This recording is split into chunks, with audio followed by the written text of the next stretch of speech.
At 15, my father shoved me out into a freezing October storm and locked the door behind me, all because of a lie he never bothered to question. I stood there on the porch in nothing but soaked sneakers and a school backpack, hearing the deadbolt click like a final verdict. "I don't need a sick daughter," he said before the door slammed shut. 3 hours later, the police called him, and when they told him where they had found me, his face turned white. But by then it was already too late. My name is Lena Brooks, and even now, 13 years later, rain still makes my stomach tighten. It was raining the night my father decided I no longer belonged in his house. Not the gentle kind of rain that taps politely against windows. This was cold October rain, sharp, relentless, carried sideways by wind that felt angry enough to tear leaves straight from the trees. The kind of storm people watch safely from inside with warm lights on and dinner cooking in the kitchen. I was 15 years old when I learned that safety could disappear in a single sentence. I remember walking home from school that afternoon in Ridgewood, Connecticut, thinking about completely normal things. I had just gotten an A on an algebra test. My sneakers squeaked against damp sidewalks, and I was planning how to convince my dad to let me hang a band poster in my room. Nothing felt unusual. Nothing warned me that my life was already collapsing behind a door I hadn't opened yet. The moment I stepped inside, I knew something was wrong. The house felt tense, too quiet, like the air before thunder breaks. My father, Daniel Brooks, stood in the living room. His jaw was tight, shoulders stiff, eyes burning with a kind of anger I had never seen directed at me before. In one hand, he held a stack of cash. In the other, several orange prescription bottles. Behind him stood my older sister, Vanessa Brooks, arms folded protectively across her chest, her expression carefully arranged into concern. Anyone else would have believed she looked heartbroken. I didn't. There was something else in her eyes, a flicker that vanished the second I noticed it. Satisfaction. My stepmother, Lydia, lingered near the kitchen doorway, silent as always when tension filled the room. She didn't speak. She rarely did when conflict involved me. "Elena," my father said, his voice shaking. "How long has this been going on?" I blinked. "What?" He threw the cash onto the coffee table. Bills scattered everywhere. "Don't lie to me," he snapped. "Stealing from me? Drugs? Dealers texting you?" The words didn't make sense at first. They floated around me like fragments of someone else's conversation. I've never... Vanessa stepped forward slowly, placing a gentle hand on his arm. "Dad, please." Yelling won't help her. "Help me?" I stared at her, confused, waiting for the joke to reveal itself. She looked at me with tears shining perfectly in her eyes. "I found the money in her dresser," she whispered, "and the pills in her closet." I didn't want to believe it either. My stomach dropped. That was impossible. I tried explaining. I said I'd never taken anything, never seen those bottles before. I told him someone had to be mistaken. But my father wasn't listening.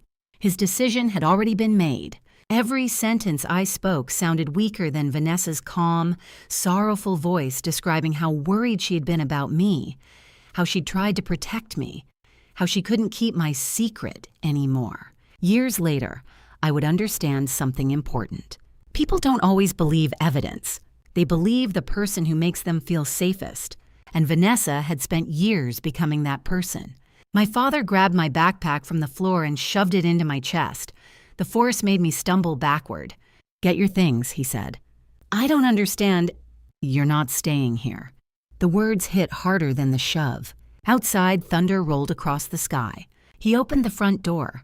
Wind rushed in immediately, carrying freezing rain across the entryway floor. For a moment, I honestly thought this was meant to scare me, that he would calm down in a minute. Then he pushed me forward. The porch boards were slick beneath my sneakers. Rain soaked through my hoodie almost instantly. "I don't need a sick daughter in this house," he said, voice cold and final. The door slammed. The lock clicked. I stood there frozen, staring at the wood grain inches from my face, waiting for it to open again. It didn't. No coat, no phone, no money. Just a backpack filled with textbooks and unfinished homework. After 5 minutes, the cold finally forced me to move. I stepped off the porch into the storm, not really choosing a direction, just walking because standing still felt worse. There was only one place I could think of.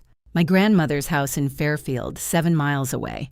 7 miles didn't sound far when you said it out loud, but that night, with rain soaking through my clothes and darkness swallowing the road ahead, it felt endless.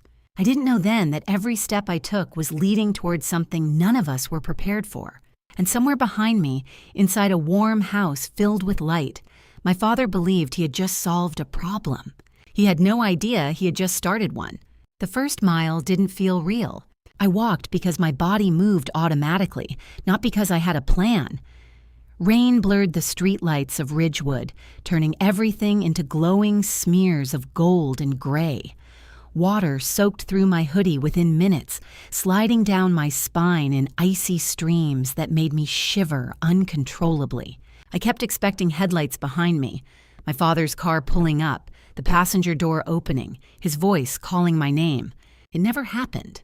The neighborhood faded quickly into long stretches of dark road lined with trees already stripped bare by autumn wind. Leaves clung to the pavement like wet paper. Every passing car sprayed cold water across my legs without slowing down. I hugged my backpack tighter against my chest, as if algebra homework and notebooks could somehow protect me. That was the strange part. My brain kept focusing on small, stupid details. I wondered if my math teacher would be mad I hadn't finished the assignment due tomorrow. I wondered if my sneakers would dry before school. I still thought I would be going back. By the second mile, the cold began settling deep into my bones. My fingers went numb first, then my toes. My breathing turned shallow, little clouds forming in front of my face. Wind pushed against me so hard I had to lean forward just to keep moving. Cars rushed past on Route 58, headlights flashing briefly across me before disappearing into darkness. To them, I was probably just another shadow walking along the roadside. No one stopped. I tried not to cry because crying made breathing harder, and breathing already felt like work. Instead, I focused on counting steps. 100 steps. Pause. Another 100. Grandma's house in Fairfield became the only thought keeping me upright. She was the one person who always listened. The one adult who looked at me like I mattered, not like I was a problem waiting to happen. The rain intensified as I reached the 3rd mile. My clothes clung heavily to my skin. Each step squished water from my shoes. My teeth started chattering so violently my jaw hurt. That was when doubt crept in. What if my father never called? What if Vanessa had really convinced him I was dangerous? The idea felt impossible. And yet the locked door behind me said otherwise. I remembered the look on her face, that tiny flash of victory she thought no one noticed. A memory surfaced suddenly. Missing homework assignments, teachers asking if everything was okay at home, friends who stopped inviting me places without explanation. Pieces I had ignored began sliding together in my mind. The realization scared me more than the storm. By the 4th mile, exhaustion wrapped around me like fog. My thoughts slowed. The road stretched endlessly ahead, and for the first time, sitting down sounded reasonable. Just a minute, I told myself. Just rest. A mailbox appeared ahead beneath a flickering streetlight. I focused on reaching it, promising I would keep going afterward. But when I reached it, my knees buckled. I caught myself against the metal post, breath shaking. The cold didn't feel sharp anymore. It felt distant, almost comforting. That should have scared me. Instead, I felt sleepy.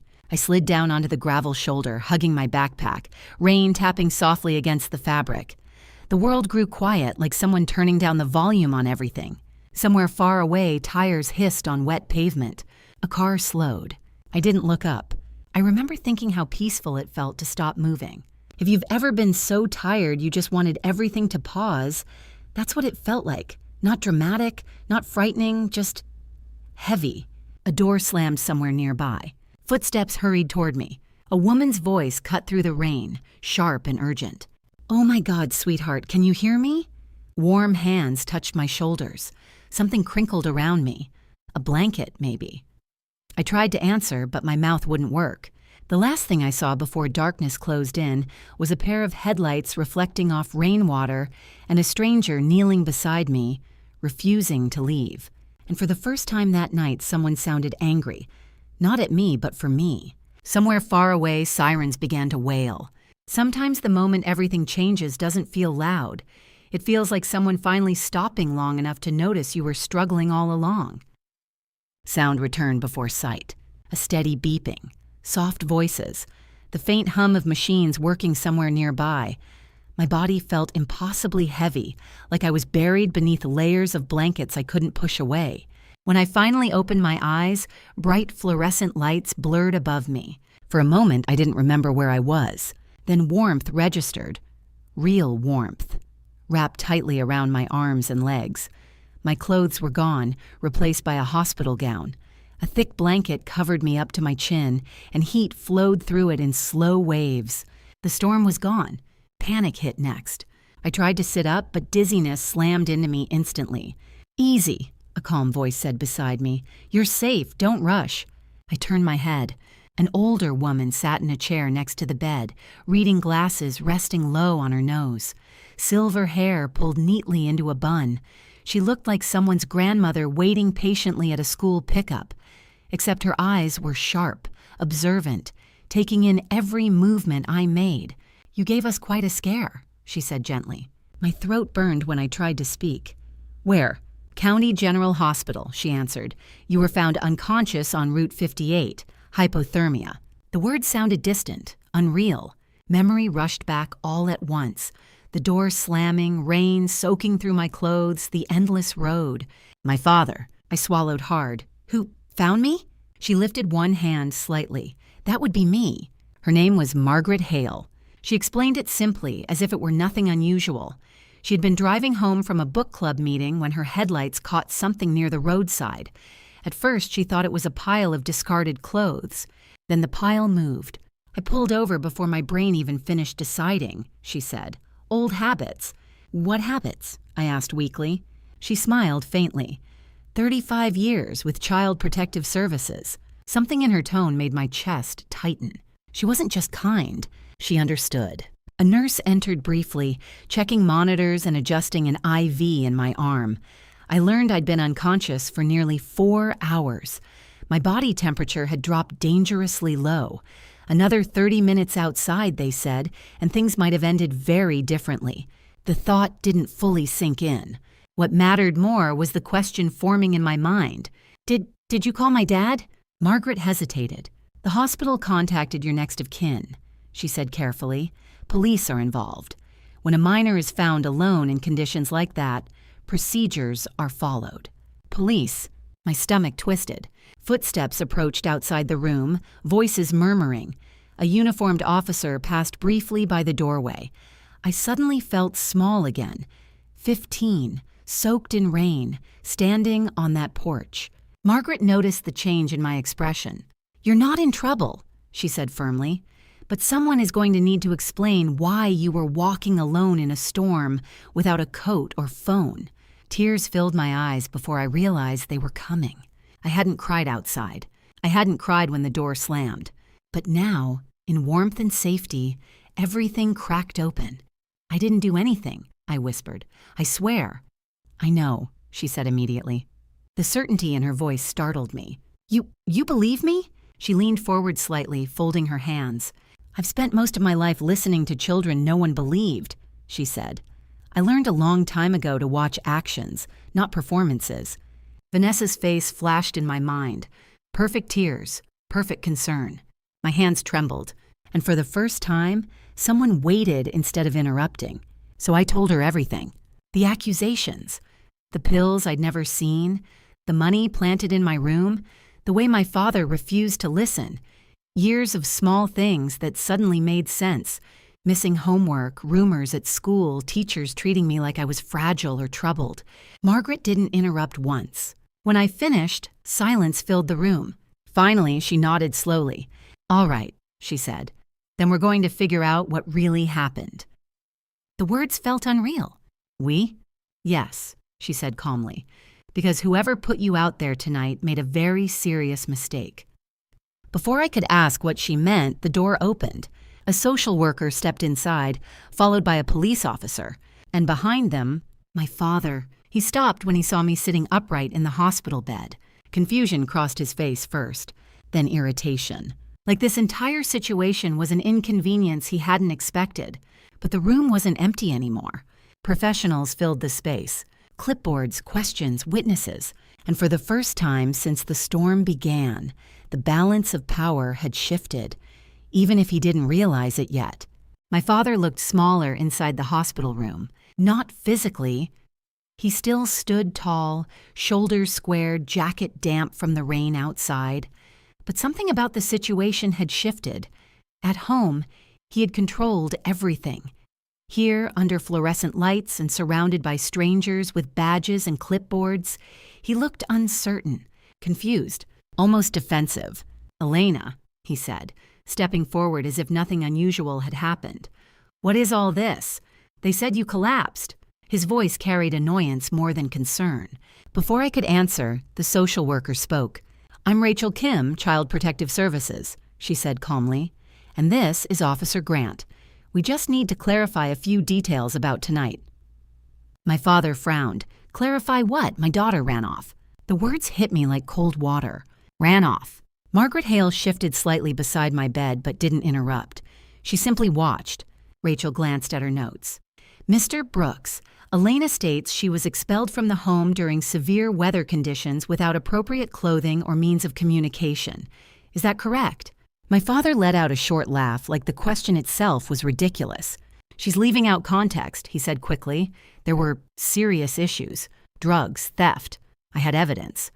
Officer Grant spoke next, voice neutral. "We'll need to review that evidence." "I have it at home," my father replied. "Her sister found everything." At the mention of Vanessa, a flicker of recognition passed between Rachel and Margaret, subtle but unmistakable. Rachel nodded slowly. "And before asking her to leave, did you verify the information independently?" My father hesitated. "Well, Vanessa wouldn't lie." "That wasn't the question," Rachel said gently. Silence stretched across the room.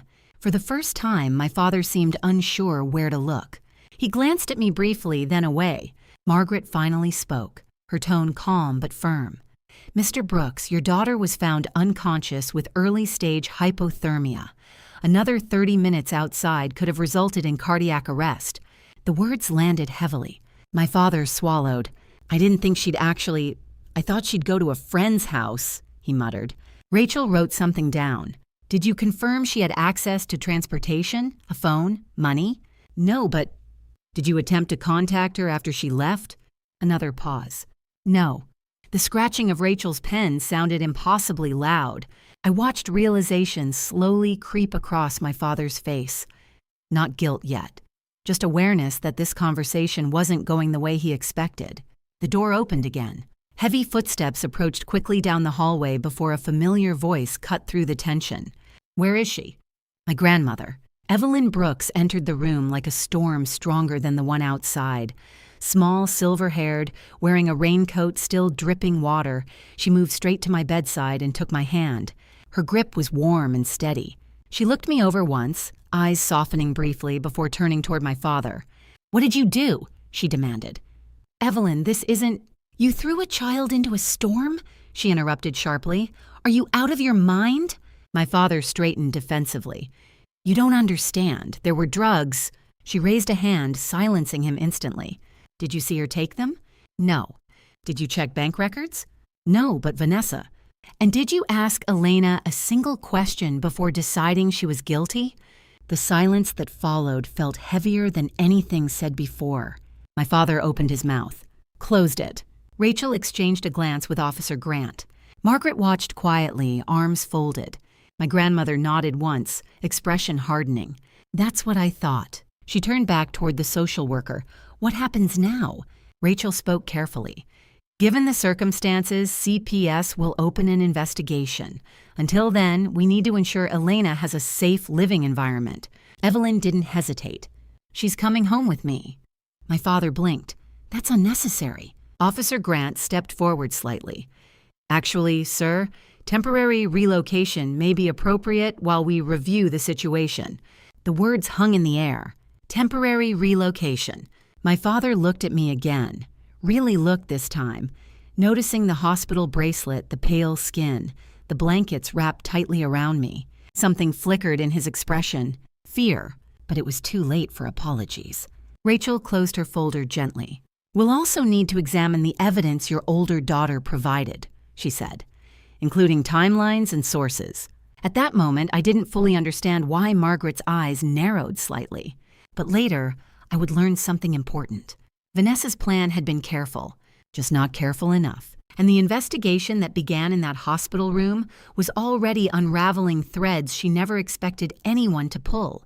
I left the hospital just after midnight, wrapped in one of my grandmother's oversized coats.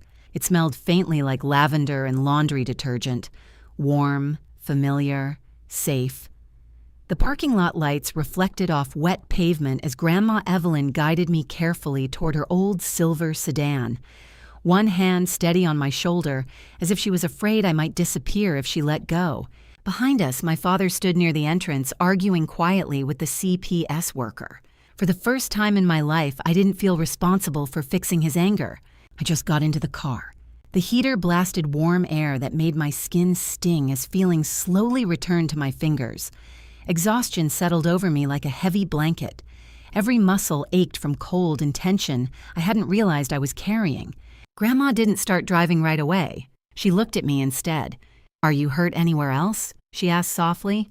I shook my head. She nodded once, satisfied, then pulled out of the parking lot. Neither of us spoke for several minutes. Rain tapped gently against the windshield now, softer than before. Almost peaceful. Her house in Fairfield looked exactly the same as always when we arrived. Yellow porch light glowing, wind chimes swaying faintly. The sight alone made something inside my chest loosen. Inside, warmth wrapped around me instantly. She handed me dry clothes, made tomato soup without asking if I was hungry, and sat across from me at the kitchen table while I ate slowly, hands still trembling. Only after I finished did she speak again. "Now," she said calmly, "tell me everything." And this time, I didn't leave anything out. I told her about Vanessa finding the pills, about the money in my dresser, about how Dad never asked questions, about the years of small, strange things that suddenly felt connected. Missing assignments, teachers treating me differently, friends drifting away. Grandma listened without interrupting, her expression growing sharper with every detail. When I finished, she leaned back slightly. "That girl," she murmured, more to herself than to me. "You think she did it?" I asked quietly. Grandma met my eyes. "I think," she said carefully, "people show you who they are long before you're ready to see it." The next morning, reality arrived quickly. A CPS investigator called before breakfast. Her name was Rachel Kim, the same woman from the hospital. She explained they would begin reviewing the evidence immediately. Bank withdrawals, prescription records, phone activity. "Sometimes," she said gently, "stories change when timelines are examined." I didn't understand what she meant until 2 days later. Grandma received another call while I sat doing homework at the kitchen table. She listened silently, her expression slowly shifting from concern to disbelief. Then she covered the phone and looked at me. "Elena," she said, voice very calm, "where were you at 2:45 p.m. last Friday?" "In chemistry class," I answered instantly. "We had a quiz." She nodded slowly and returned to the call. When she hung up, she exhaled deeply. "The money your father claimed you stole," she said. "It was withdrawn from an ATM at exactly 2:47 that afternoon." I blinked. "That's impossible." "Yes," she said quietly, "it is. Because school attendance records confirmed I had been sitting in class 12 miles away at that exact time." The room felt suddenly smaller. A crack had appeared in Vanessa's perfect story. Later that evening, Rachel called again with another update. The ATM had security cameras, and someone else appeared on them. I didn't hear the name right away. Grandma stepped outside to finish the conversation privately, but when she returned, her face told me everything. "This isn't over," she said. Fear mixed with something new inside me, hope. For the first time since the storm, I realized something important. Maybe I wasn't the one on trial anymore. Maybe the truth was. Sometimes the smallest detail, a timestamp, a receipt, a moment someone assumes no one will check, becomes the beginning of everything unraveling. And if you've ever waited for the truth to finally speak for you, you already understand why moments like this matter. 3 days after I moved into Grandma Evelyn's house, the investigation stopped feeling distant. It became real. Rachel Kim arrived just after lunch carrying a slim folder tucked beneath her arm. She greeted my grandmother politely, then sat across from us at the kitchen table, the same place where I had eaten soup the night my life changed. Her expression was calm, professional, but there was something else underneath it, certainty. "Elena," she began gently, "I want you to understand that what I'm about to explain is part of an ongoing investigation. But since it directly involves you, you deserve to know what we've found so far." My stomach tightened. Grandma reached over and squeezed my hand. Rachel opened the folder. "The ATM withdrawal your father reported as stolen money," she said, "was confirmed at 2:47 p.m. on October 14th. I nodded slowly. "I was in school." "Yes," Rachel said. "Your attendance records, classroom login system, and teacher statements all confirm that." She slid a printed photograph across the table, black and white security footage, a person standing at an ATM machine. Even before my brain fully processed it, I knew. The ponytail, the jacket, the posture. Vanessa. My breath caught. "She used your father's card," Rachel continued, "which she had access to because she handled household finances." The room felt suddenly quiet except for the ticking of Grandma's wall clock. "So she took the money," I whispered. Rachel nodded once. "That appears to be the case." A strange feeling washed over me. Not victory, not relief, just disbelief that something I'd insisted was true was finally being proven. But Rachel wasn't finished. "There's more," she said carefully. She explained how investigators traced the prescription bottles found in my closet. The medication belonged to Lucas Reed, Vanessa's boyfriend. Pharmacy records confirmed the prescription had been filled days earlier. "And here's the important detail," Rachel added. "Mr. Reed reported those pills stolen 3 days after you were expelled from the house." Grandma frowned immediately. "After?" "Yes. Meaning the pills couldn't have been stolen before appearing in my room. Meaning someone had placed them there deliberately."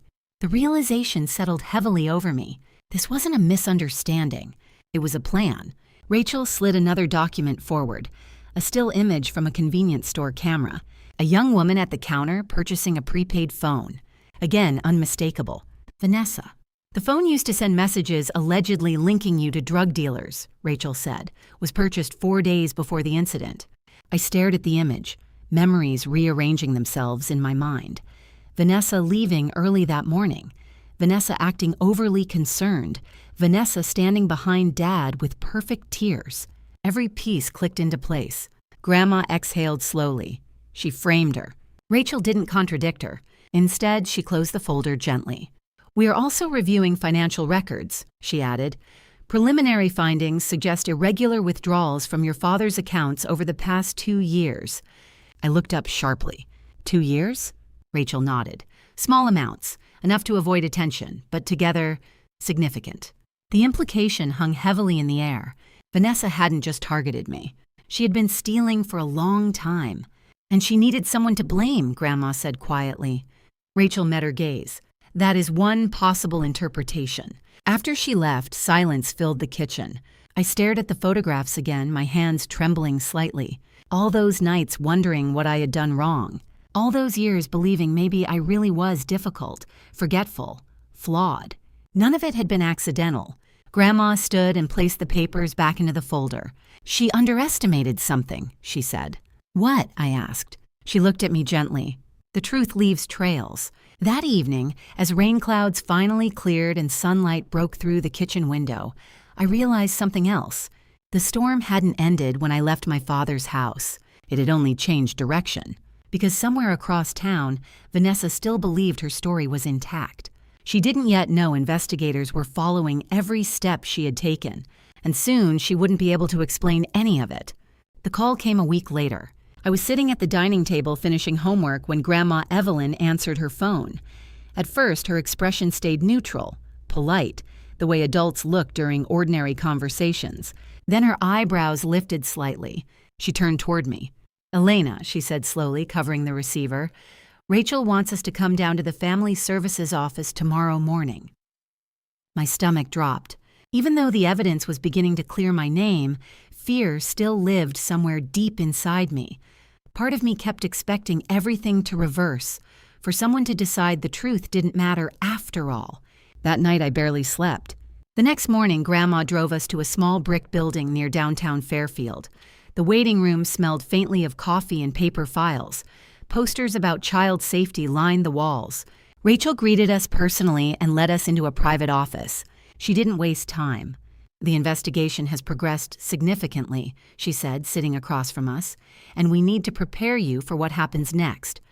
She opened another folder, thicker this time. Inside were printed bank statements, photographs, and highlighted notes. "For the past 2 years," Rachel explained, "checks were written from your father's account in small amounts, $50 here, $100 there, individually insignificant. Collectively, nearly $18,000. Grandma inhaled sharply. "Forged signatures?" she asked. Rachel nodded. "Close imitations, enough to avoid suspicion unless closely examined." "And the money?" I asked quietly. Rachel slid forward a document listing deposits, transferred into accounts connected to Lucas Reed, Vanessa's boyfriend.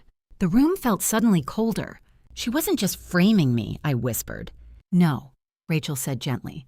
"Evidence suggests she needed a scapegoat before the financial discrepancies were discovered." My chest tightened as understanding settled in. If I had been labeled unstable or involved with drugs, the missing money would have made sense. Everything would have pointed to me. Rachel continued. "We also obtained additional surveillance footage from the convenience store parking lot." She turned another page. Vanessa's white sedan sat clearly visible behind the glass windows. Time-stamped. Documented. Impossible to deny. "What happens now?" Grandma asked. Rachel folded her hands. "We've referred the case to the district attorney. Criminal charges are being considered." The words echoed in my head. Criminal. This wasn't just a family argument anymore. It was real. As we stood to leave, Rachel paused. "There's one more thing," she added carefully. "Your father has been interviewed again." I froze. "He didn't know?" I asked. Rachel shook her head slowly. "There is no indication he participated intentionally, but investigators believe he failed to exercise reasonable judgment before removing you from the home." Failed to exercise judgment. A polite way of saying he chose the wrong child. Outside, sunlight felt too bright after the office's fluorescent lights. Grandma unlocked the car but didn't start the engine right away. "He trusted the wrong person," she said quietly. I stared out the window. "I kept trying to tell him," I said, "for years." "I know," she replied gently. Across town at that exact moment, I imagined Vanessa going about her day normally, convinced she was still in control, still the perfect daughter. She didn't know investigators now had timelines, receipts, and witness statements stacking up against her. She didn't know the story she had built so carefully was collapsing piece by piece. And she definitely didn't know what would happen when the truth finally reached my father in full. Because evidence doesn't argue. It doesn't get emotional. It simply waits until no lies are left standing. As Grandma finally started the car, I felt something unfamiliar rising inside me. Not anger, not revenge, relief. For the first time since the storm, I wasn't afraid of what came next. I was waiting for it. The courtroom was smaller than I expected. I had imagined something grand. High ceilings, rows of people, dramatic tension like in movies. Instead, it felt quiet and ordinary, almost disappointing for a place where lives could change permanently. But the moment I stepped inside, my hands started shaking anyway. Grandma Evelyn squeezed my shoulder gently as we took our seats behind our lawyer, Michael Turner, a longtime family friend she trusted completely. Papers were stacked neatly in front of him, organized with careful precision. Across the room sat my father. He looked exhausted. In just a few weeks, deep lines had formed around his eyes.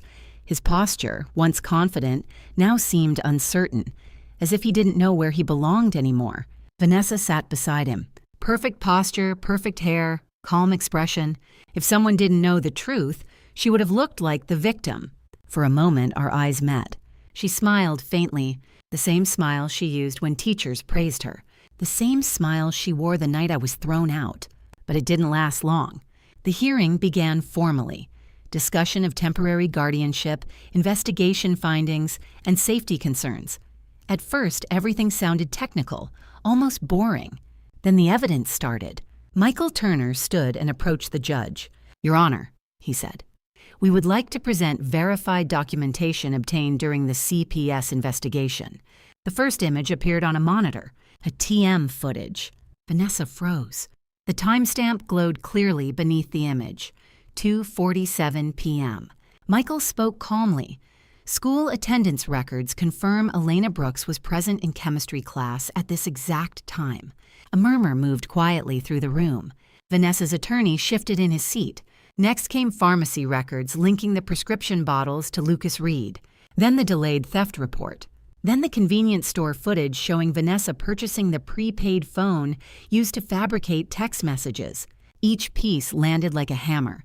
Vanessa's confidence began to crack. Her hands tightened together, her jaw flexed. The calm mask slipped just enough for fear to appear. The judge leaned forward slightly.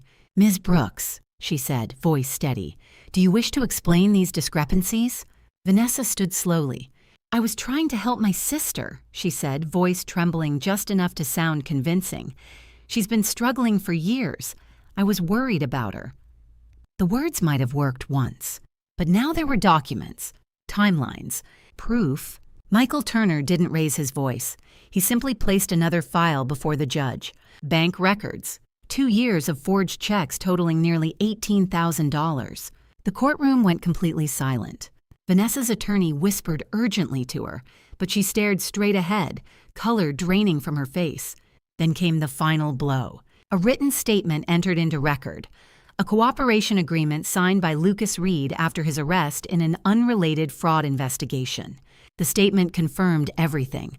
The planted evidence, the staged accusations, the plan to blame me before financial theft was discovered. Vanessa sat down slowly as if her legs no longer worked. My father didn't look at her. He stared at the table, hands trembling. The judge removed her glasses briefly, studying the documents before speaking. "This court finds substantial evidence of deliberate fabrication," she said. "Actions that placed a minor child in significant physical danger." Her gaze shifted toward my father. "And Mr. Brooks, your decision to expel your daughter without investigation constitutes serious parental negligence." The words echoed loudly in the quiet room. I expected to feel triumph. Instead, I felt strangely calm, like watching a storm finally pass after knowing it would come. The judge granted permanent guardianship to Grandma Evelyn pending final review and ordered continued criminal proceedings against Vanessa. When the hearing ended, chairs scraped softly as people stood. Vanessa didn't look at me as she left. My father did. His eyes were filled with something I had never seen before. Not anger, not certainty, regret. But regret came too late to change what had already happened. As we walked toward the exit, sunlight poured through the courthouse windows. For the first time since that October night, I realized something important. The truth didn't need me to fight anymore. It was fighting for itself. The final hearing took place 3 months later. By then, winter had settled over Fairfield. Snow lined the sidewalks outside the courthouse, softening the world in a way that felt almost unfair after everything that had happened. Life outside kept moving normally, while inside that building, years of lies were about to reach their end. I sat beside Grandma Evelyn again, hands folded tightly in my lap. This time, I wasn't afraid. I was tired. Across the courtroom, Vanessa looked completely different from the confident girl I had grown up with. The sharp certainty she once carried was gone, replaced by restless movements and pale skin that no makeup could hide. Her lawyer spoke quietly with her, but she barely responded. My father sat alone behind her. Jolene wasn't there. I learned later she had moved into the guest room weeks earlier and rarely spoke to him anymore. When the judge entered, the room rose to its feet. The air felt heavy with expectation. The prosecutor began by summarizing the investigation. Forgery, fraud, filing false reports, endangerment of a minor. Each charge sounded unreal when spoken aloud, yet everyone was backed by documents stacked neatly on the clerk's desk. Lucas Reed's testimony had sealed the case. Facing serious federal charges of his own, he had confirmed Vanessa planned everything. The planted evidence, the fake messages, even the timing of the ATM withdrawal designed to make it appear I had stolen money. The motive was simple: money. She needed someone to blame before the missing funds were discovered. And I had been the easiest target. When Vanessa was asked to speak, she stood slowly. For a moment, I thought she might apologize.